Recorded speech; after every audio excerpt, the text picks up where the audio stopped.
So, hello there and welcome back to my channel, and this time it's story time. And I think it's time that I tell you a bit about what happened over the course of the, well, let's say 10 days. Many of you might have noticed some of the messages that I released about my car, an accident, maybe my mobile phone, but definitely about my holidays, my week at Wacken Open Air. And I just wanted to, in the run up to the Wacken Open Air, a lot of things happened.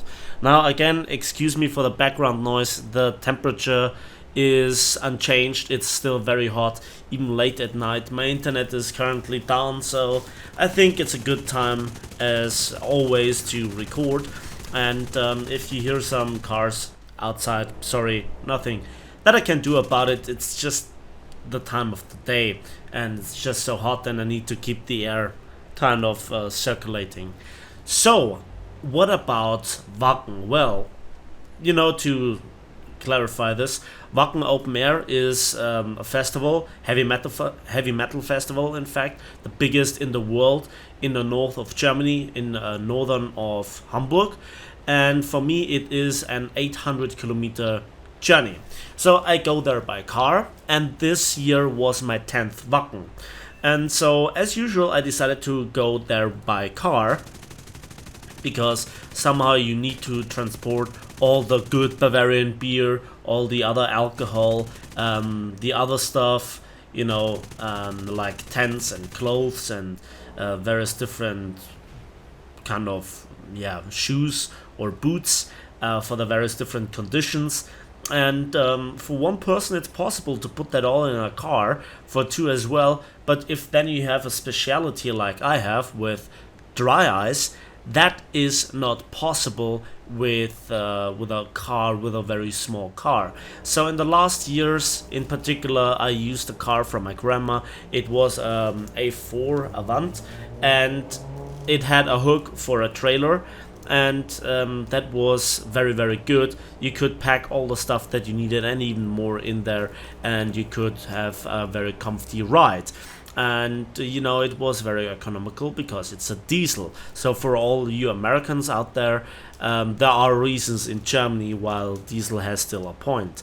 My own car is still a diesel, and if you're wondering what I'm driving, it is an A3, three-door A3 in fact, and it has a 4-cylinder diesel, 2-liter engine, turbocharged of course, and official numbers say that it has 140 horsepower.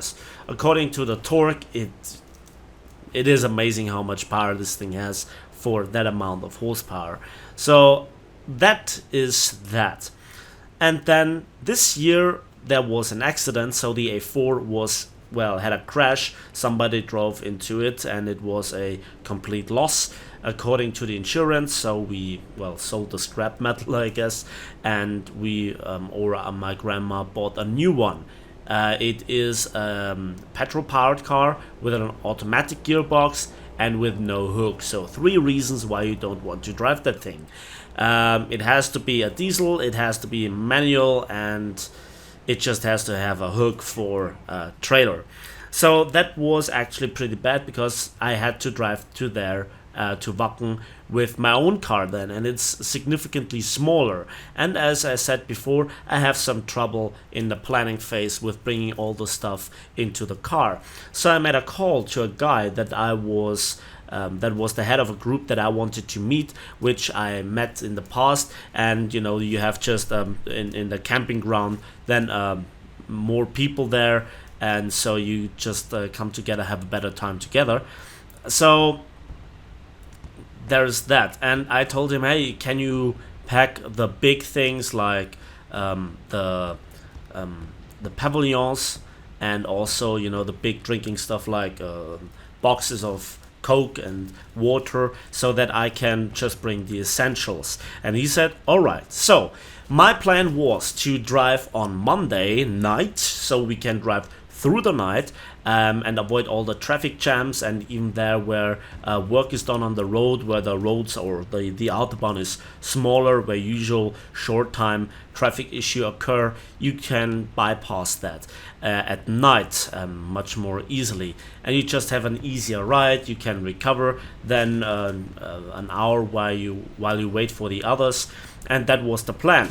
And so I actually wanted to check my car. So in the workshop from a related person, I checked the car on Saturday morning at around about 11 o'clock, and the undercoat was also an issue that I knew. It was, well, fixed, but it was not new, so it was clamped together with pieces of metal, because several things actually happened to the car. It's a bit lower to the ground, and so it seems like I picked up a large stone that just ripped it open with no further damage to the car. So the thing is this: I checked the tire pressures, if the tires themselves are okay, if there are any if all the liquids are there, like the engine oil, cooling water, etc., etc., and everything was okay. The new undercoat cost me around 100 euros, and then I just was in a very happy mood. Everything was planned, everything was prepared, and I went back to work at home. And so at night I just had a good old shower, and then I slept for a few hours. When I woke up, I was like in party mood. I was just not in the mood to stay at home and sit in front of my old PC, not the new one where I'm recording now the videos these days, and to play War Thunder. I mean, everything I had prepared.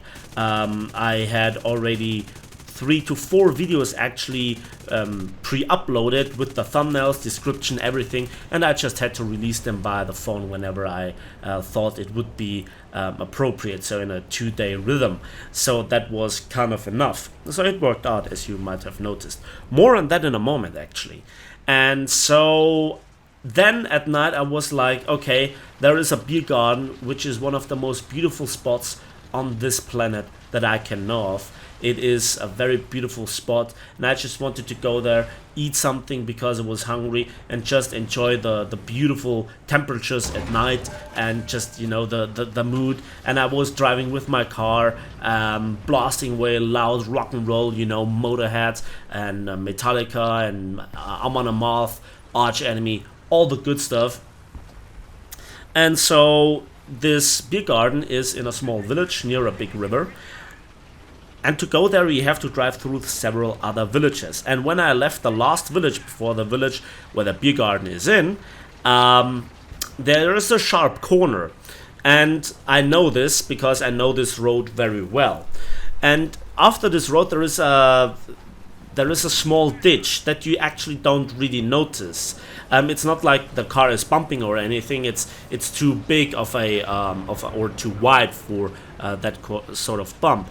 And you would see a bicyclist, a motorcyclist, another car, even a sitting person you would notice in there.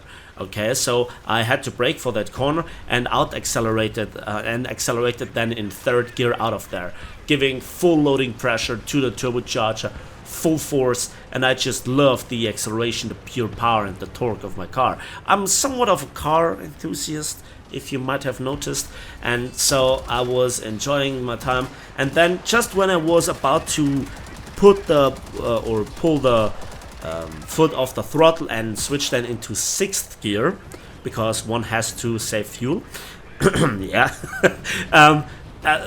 it was like this split second where a badger, a big fat gray badger, just hopped 10 meters in front of my car. And the only thing that I could do is lift the foot from the gas and or the throttle rather, and just tighten the muscles of the arms that were embracing the steering wheel, to just not let the car get out of control once the crash happened. It was unavoidable. As good as my reactions might be, 10 meters while you go at around 100 kilometers an hour, it's nothing. It's really nothing. It's like a second, and the accident happens. And if you put the reaction time of it, and the badger hit hard. It was not so much the impact that you felt as you heard it, and this noise of plastic and metal being shattered, with deforming noises. That was just ugly as all hell.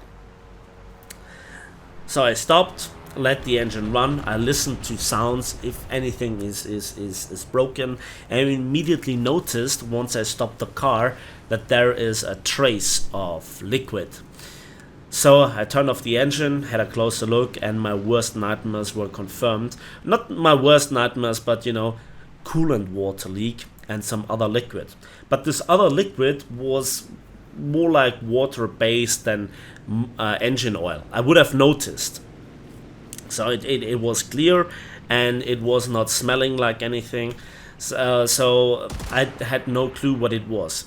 I put the car like 10 meters in reverse into a side road, which happened to be there, of a hop garden, as it is called. And I would love to show you a picture, a video of one, which I have on my mobile phone, but I can't.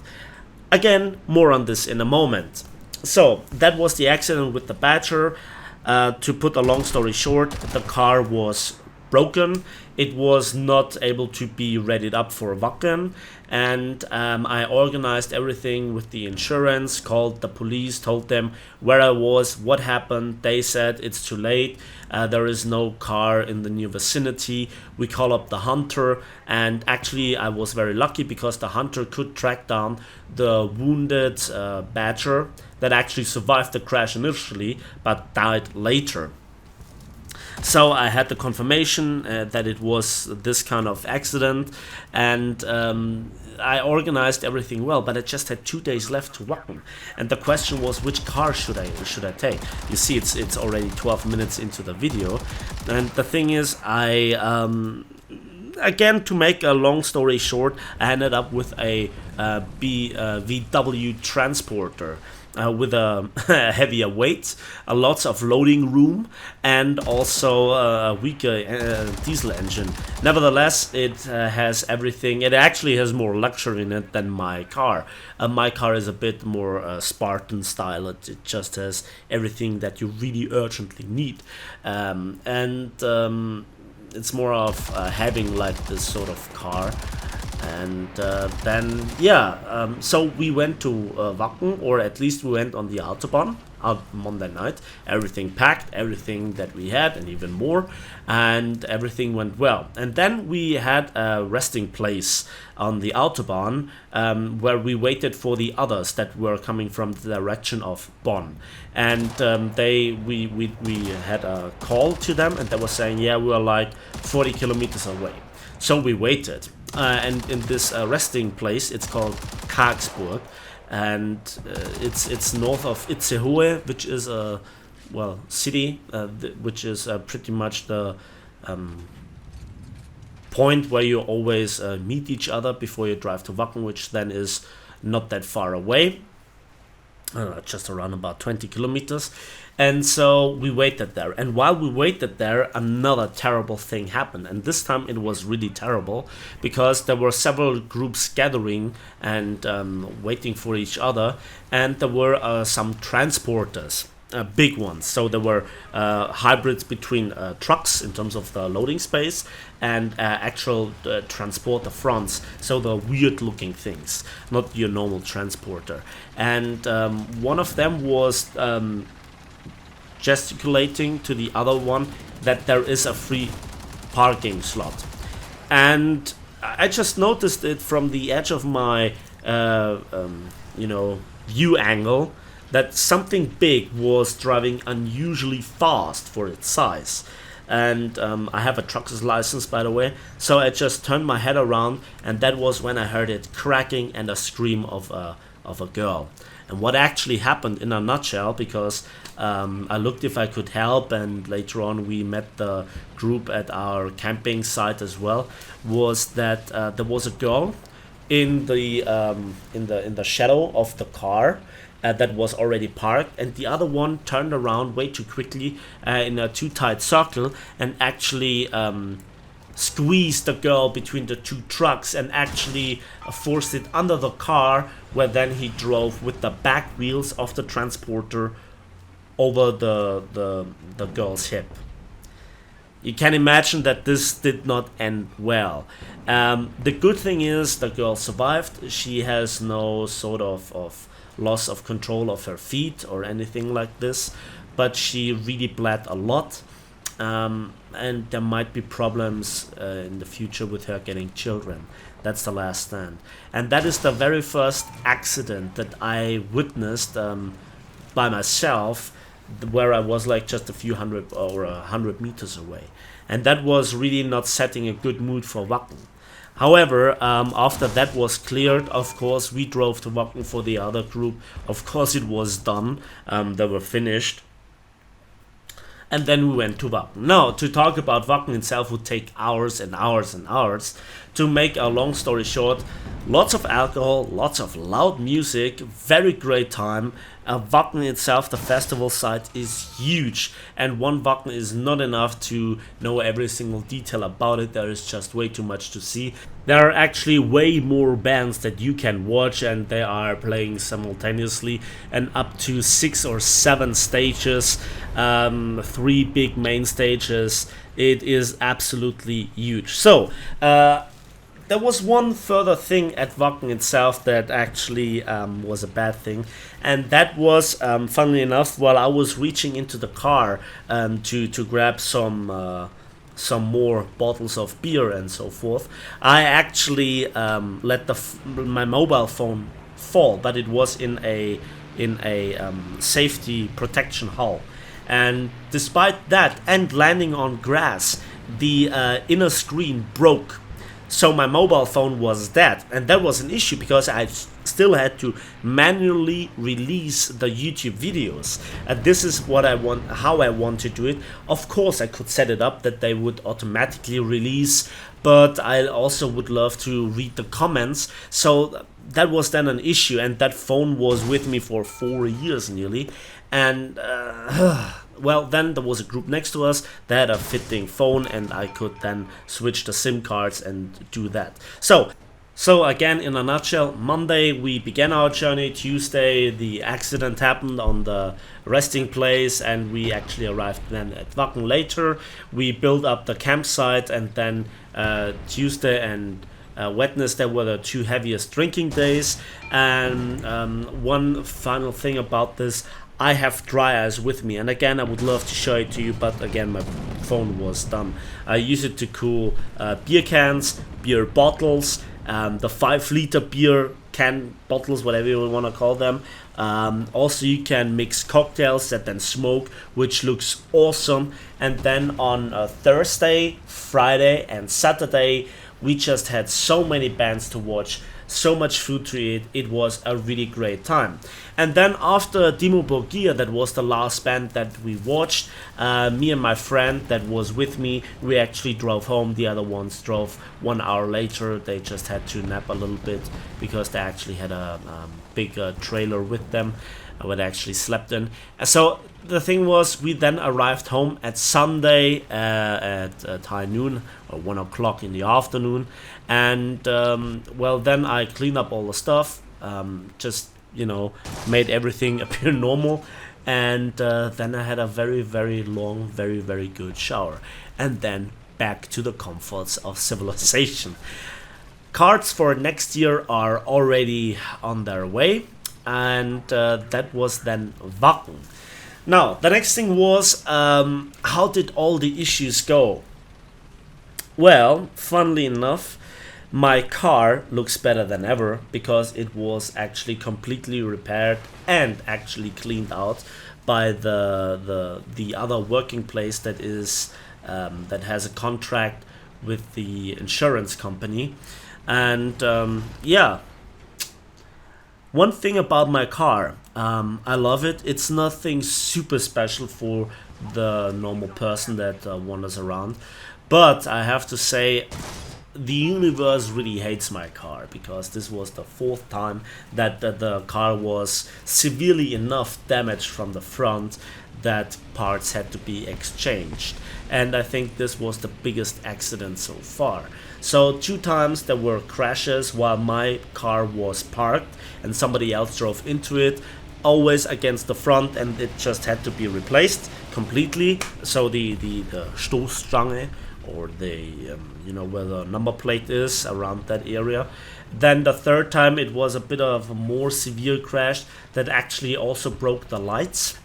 And then now, well, I had this massive accident with the Badger. But the engine, the main components were not really damaged, except the cooling fans and from the climate thing. I don't know how to pronounce it. Also that cooling area, and also the parts of the turbocharger, the Ladeluftkühler as it is called in Germany, the thing that cools the compressed air. So I got those parts new. My car is from 2011. I own it for now 6 years. It's my baby, and so it really always hurts a little bit when it gets like damaged like this. But I also had a bit of luck, because while I was at Wacken, this car had time to get repaired. So it's always how you see it. At the end, I was lucky that no harm was done to me. It's a shame for the Badger. They're quite rare in our area. I wonder why. So yeah, there's that. So that was my 10th Wacken 2018. I'm very much looking forward to next year, and it's just one hell of an experience driving through Germany, seeing all the various different changes in the landscape and the regions. Many people drive to Italy every year, or to Greece or someplace, and they actually don't know their own country. Now, I think actually traveling broadens your horizon, and this is a very important message. Now, when I was like 18, I should have known this, and actually this was the very first time when I told to myself, I want to go to that damn place called Wacken. And that was one of the best decisions that I ever made. So if you have the opportunity, make such a journey.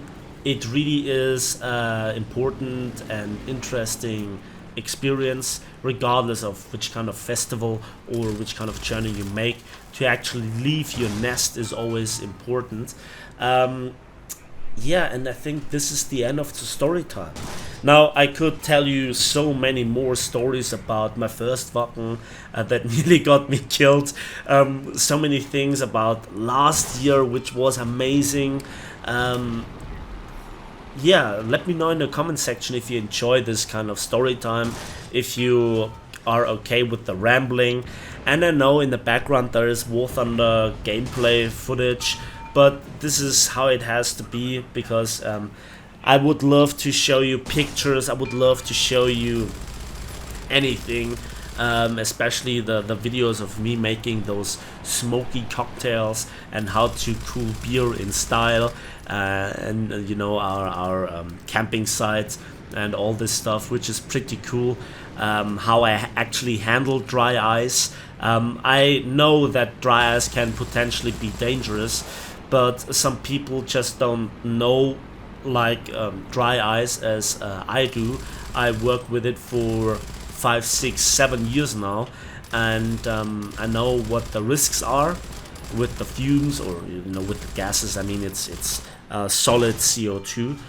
But on the other hand, maybe you don't know what you actually can do with it, and I get it for a very, very reasonable price. I would love to make some videos on it, because it's amazing stuff.